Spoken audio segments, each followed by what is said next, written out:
Computer.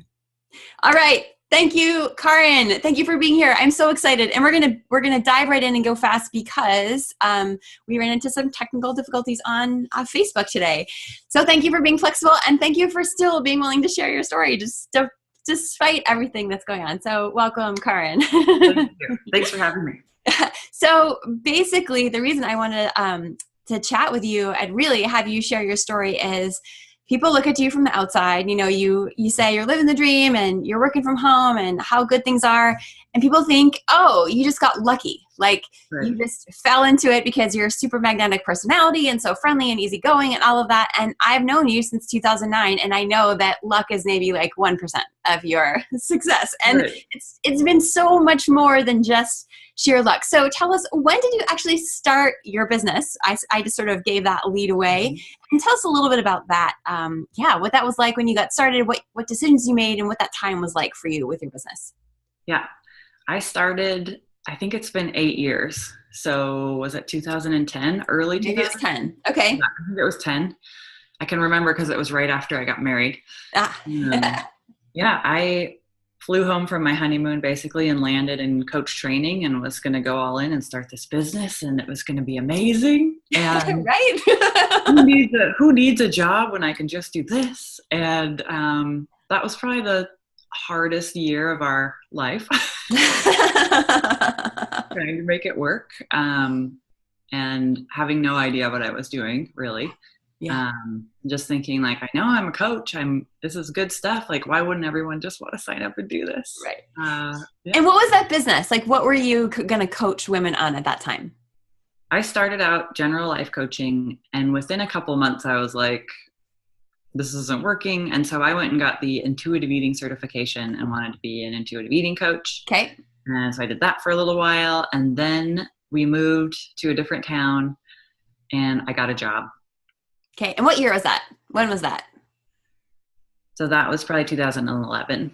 Okay. So you spent a year trying to be a general coach, then playing with intuitive eating, then realizing. What made you decide to go get a job?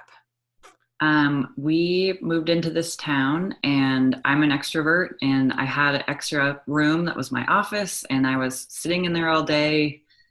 I mean, I was launching like 6-week-long programs for $99, and I had 12 people in there, and it was amazing. It for a while, and it was just, this new brewery was opening up, and I was like, I'll just go work lunch 3 days a week. I'll still get to have kind of a normal life and work on my business. Mm-hmm.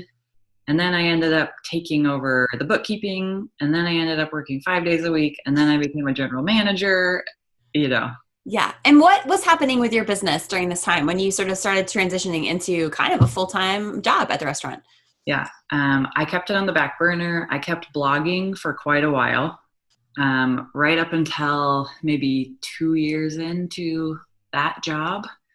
And then it really fell by the wayside. I would keep getting clients here and there randomly, and I would take them, just individual work. I stopped promoting group stuff, and it was more like I would do it for fun and I would love it, but I was too busy.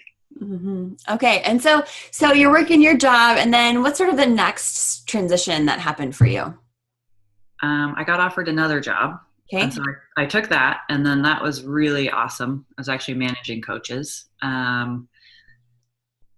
And then I got pregnant, and I sort of had that come to Jesus pregnancy moment where you're like, what am I doing with my life? I have to do everything right now. I may never have another moment of time again. And so I really hit it hard at the end of my pregnancy. And then I used my maternity leave. I had 3 months off of work, and I used it. I mean, I remember like cropping videos with holding Liv's butt in my hand, and between getting spit up on, I was doing everything. And I think it was a little bit after that then I started working with you. Okay. I was back at work, and I just had that revelation of like, I can't not do this. All right. So when did you get pregnant, and when did you decide I need to start working on my business again? When was that? Just to give people an idea of the timeline. In the summer of 2012. Okay.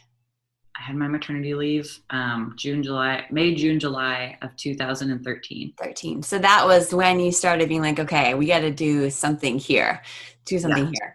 And so then 2015, sorry. 15. Okay. 15. Because then it was Yeah. Then you joined Make It Work Online in 2016, or was Okay. thinking about it. So then 2015 or so, what's going through your mind? So you're going back to work, you've got a little baby at home, you feel this pull, like put us there with you. I really had a lot that I loved and wanted. Like I had a job I wanted, I had on-site daycare, I had the house I wanted, I had all this stuff. And yet this thing is still in me and it's not out there enough. And I'm like, it's not going away. It's clearly not going away. I have to figure out how do I make it work because it's not going anywhere. So then it was just keeping the blogging going, maybe picking up some clients, but still pretty undirected, just knowing that I needed to be doing something. Yeah. Yeah. Okay. Okay. And so then what triggered, what thought or what experience triggered you to be like, no, I need to like next level this, like this, this needs to come, something needs to happen. What was that? What came up for you? I think it was, I was doing your free training for the second year or season of Make It Work Online that I had watched. And I had that same thought, okay, this is really great. This is really great. I'll do that the next time. Mm-hmm. And I realized that I had that same thought on the last time I had and that wasn't okay.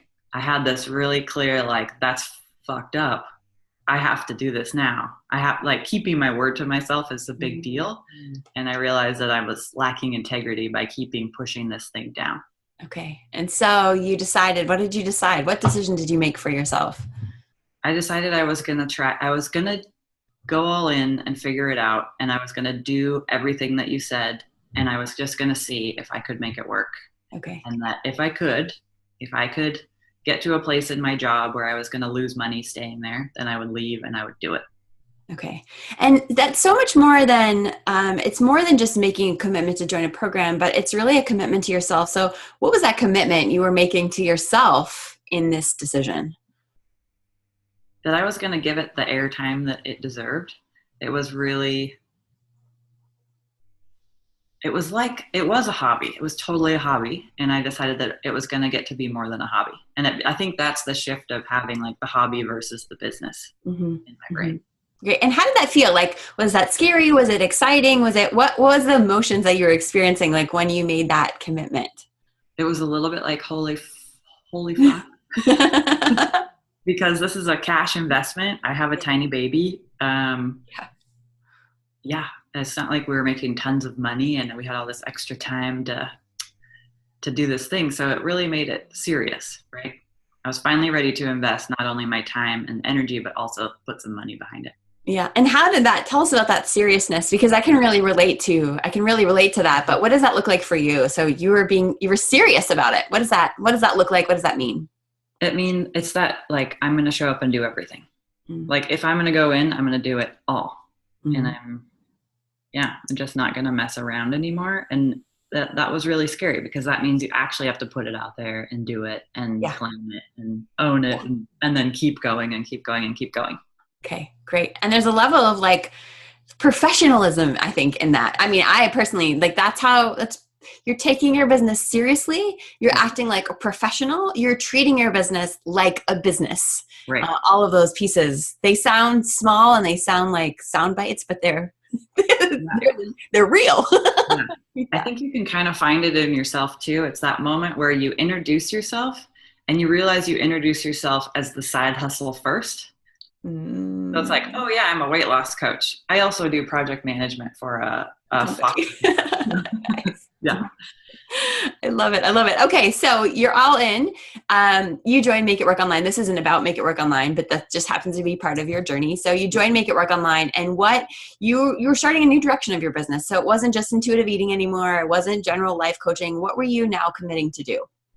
I was committing to helping women end the struggle with food and their weight. Where before I was always too afraid to talk about that because I didn't want to be another weight loss coach. And I was seriously a reluctant weight loss coach. And how did you deal with that? Like, with your reluctance, especially you have this commitment on one side and reluctance on the other side. How did you manage that? I think I'm still managing it. Okay. How But, do you? But um, what are some things that you did to come to terms with that for yourself? well, one big part of it was I wanted to end the generational struggle with food and weight for people in my family. And so having a girl, I think that made it really important and really brought that to life.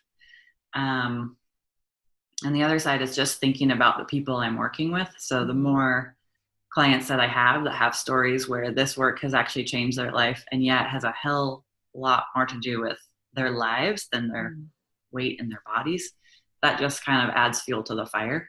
All right. Yeah. Nice. Nice. Okay. So now you're committed, you're all in, you're reluctantly owning your niche, you're going through Make It Work Online, you're doing everything that I tell you, and coming to, the summer of 2016, what does your business look like? Summer of 2016.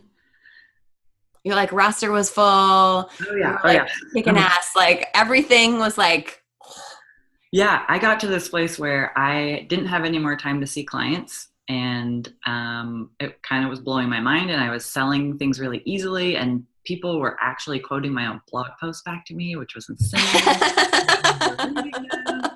And it was just really, really fun.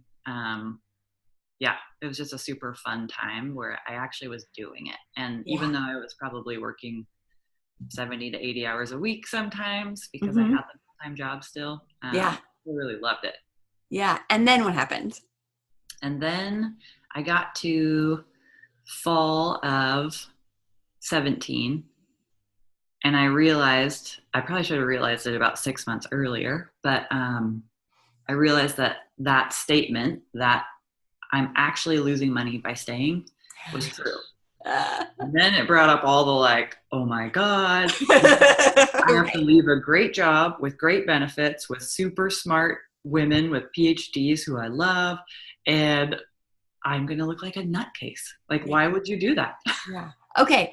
But I think, and correct me, but I think there was something that happened between you filling your roster in 2016 really fast. Like once you went all in, it was full. And then I think there was a bit.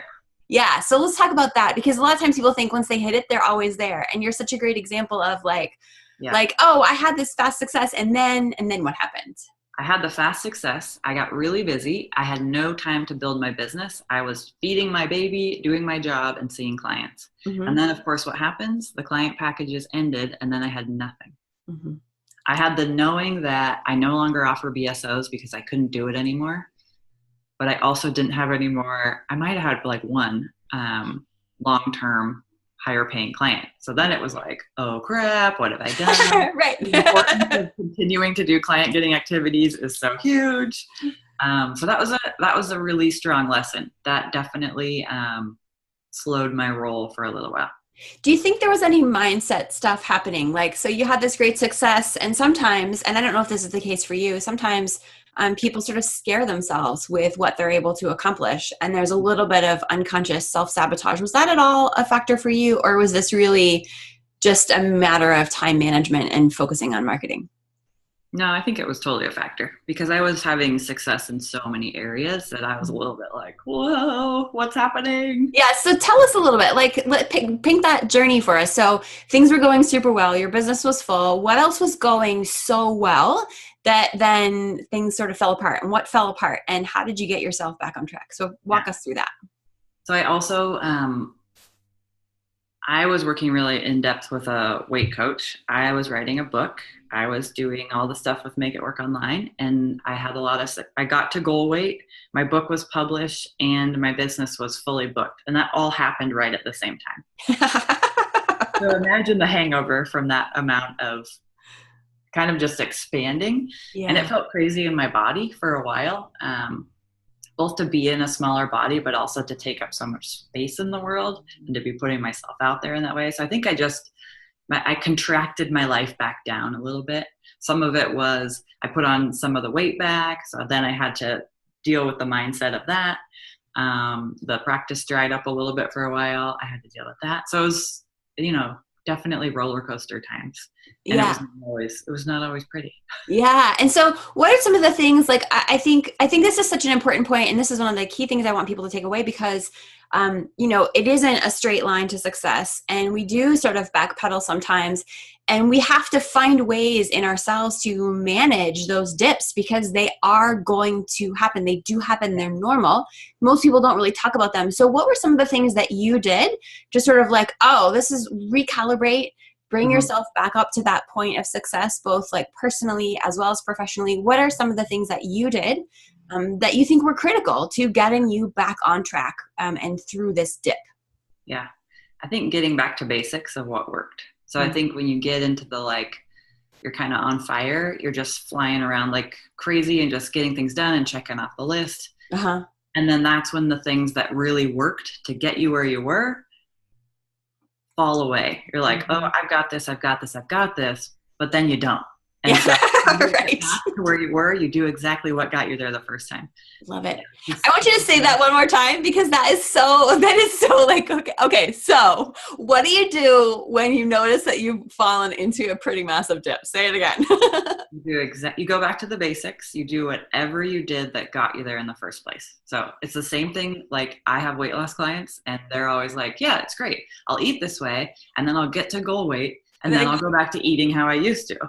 No. You get there and then you stay there by doing the same thing. Like, maintenance is not a new place. Maintenance is the thing that got you to that spot. Which is sort of not sexy, but it's awesome, because the cool thing is you know how to maintain it. Like, if you got there, you can stay there. You have the skills to stay there. Yeah. Excellent. Yeah.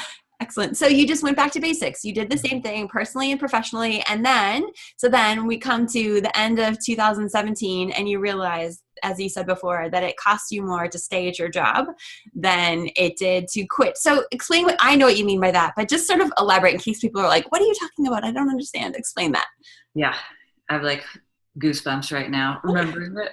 So it was fall and I took a trip. I got away with some gal pals and I thought I was going to go there and have this great experience personally, but really, like, I landed at this retreat and was like, oh, I have to quit my job. Like, I didn't have the energy to even know that that was the answer. Because you're so busy. And I was so, like, I'm seeing clients, I'm doing the job, I have the kid, like, everybody's alive. So I pulled back a little bit and was like, oh, wow, we're here. And then so I had to be freaked out about that.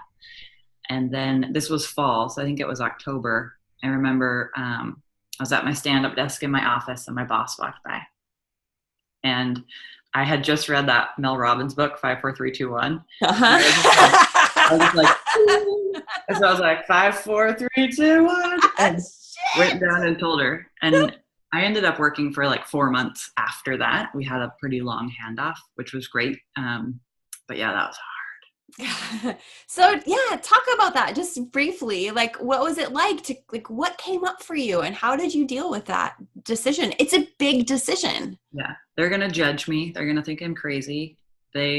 For one, I kind of kept my business and my job pretty separate. So I don't know that they really knew all the things I had going on, or how busy I was. So it was really sort of like an identity shift from being this person who holds all the pieces over here and you can count on them to do this. And, you know, I'm in this collaborative group of really cool people doing amazing work in the world. And now I'm just going to go be by myself. And it's going to be all about me. And I'm not going to have that collaboration or the coffee pot or the health insurance or the, you know, all the things. So it's really scary and it feels like you're making a terrible decision, even though it also feels like you're saving your own life. Yeah. And so what was it like on your last day of work and your first day with your business full time? Honestly, I was so tired. I have no idea. Fair enough. I got to a place that was about 3 months after I left where I realized, like, oh, I eventually just have to decide that I'm recovered. Otherwise I could stay in this place forever. Yep. So I knew I needed recovery time. I didn't know what recovered would even look like, you know, because I haven't been out on my own since 2010 or whatever year that was. Yeah. So yeah, it's a whole new world. Yeah, excellent. Now, one of the things I want, if it's okay with you, and to emphasize, is that you quit your job like as the primary breadwinner in your house. So your husband, I think he wasn't working at the time, and you had a baby at home in daycare, and you also were quitting your job. So a lot of times people, say, oh, it's easy for her because she has a spouse that supports her, or, I've been pretty transparent that I'm the breadwinner in our household. I don't have kids and I don't have daycare, and I know that's not cheap. But you had it all. Like, you had to get health insurance. You didn't have a spouse bringing in money. You also had to send your kid to daycare, and you had to, quitting your job. You're supporting your entire family. That's kind of a big deal. Yeah. That's kind of a big deal. Yeah. Did that feel like a lot of pressure? Did it feel natural? How did that feel for you? It actually felt really good. I had some really strong supports at my job, in the HR lady and in my boss, where it was set up so that I could actually keep my insurance for 6 months. So it's actually not even ending until a couple days from now. Oh, nice. Nice. And then in the meantime, I didn't know any of this was happening when I made the decision. Right. In the meantime, my husband has gotten a job now. I'm still the primary breadwinner, but so I'm going to get to go on to his insurance. But yeah, but we were going into it knowing that, I had a really good conversation with my husband. Like, this is not 2010.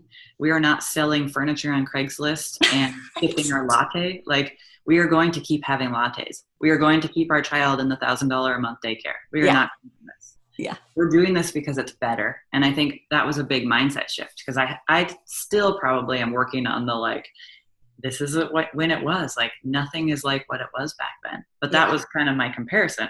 Like, oh, I'm going to be watching Oprah at 4:00 on the couch. Right? No. I'm too busy. No. Yeah, I think it's funny. People think, oh, people who haven't worked, or I remember when my husband quit his job to start a business, and I was like, well, why didn't you do the laundry today? Why didn't you do this? It's like, he was like, because I was working, and I didn't understand. And now I'm home, and I'm like, oh, when people tell me that they spent the afternoon watching Netflix, I'm like, dude, do you run a business or are you just chilling out at home? Yeah. So yeah. Get to watch some Netflix, but yeah. Okay, not as much as I used to. Yeah, right. I know you've got to go, so I want you to ask. I want you to leave just a little bit of advice for folks. So some of the things that you did, I'm looking at my notes here, is that you have a little one at home, you have a busy personal life, you love to travel, and you were working a full-time job. So you have all this stuff going on, and you built your business to the point where you could quit your job. How did you? So yes, you were a little bit tired. Yes, you were kind of maxed out. Like, that is a reality of people who have all of that. But how did you do that? What kind of things enabled you to have such a full life and build your business so successfully? Just give us a flavor of that. Some takeaways for folks who find themselves in that situation. I think it was just no longer an option for it not to work. I was like, if I'm going to go all in and I'm going to do this stuff, and I know the basics and I see that they actually work, then I'm just going to keep going. And I had support at home. That's interesting. I had support all around me, really. Like, I think there's the fear of naysayers, but I haven't had one yet. And people are really supportive. And when I came out of the closet with my business, or that I was going to leave my job, like, everybody to this day is still like, of course, that makes sense. And I'm like, well, how come it didn't make that much sense?